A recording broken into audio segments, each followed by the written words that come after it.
შევაჯამეთ გასული წელი და რაც ყველაზე მნიშვნელოვანი არის ვისაუბრეთ მომავალ წელთან, მომავალი წლის გეგმებთან დაკავშირებით, თუ რას გეგმავს ინფრასტრუქტურის სამინისტრო, რა სამუშაოების განხორციელებას, რა პროექტების დაწყებას და ასევე რა მიდგომები გვექნება ჩვენ მომავალ წელთან დაკავშირებით.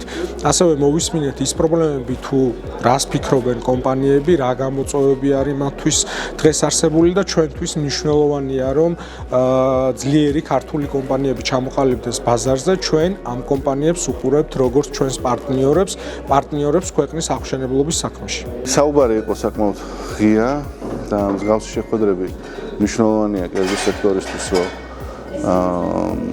მათაც ჰქონდეთ წარმოდგენა რა ცვლილებები იგეგმება. სასახელო მივესალმები იმ მნიშვნელოვან ცვლილებებს, რომელიც ამ სექტორში ხდება და ფაქტიურად ეს დიდი რეფორმის ნაწილი არის.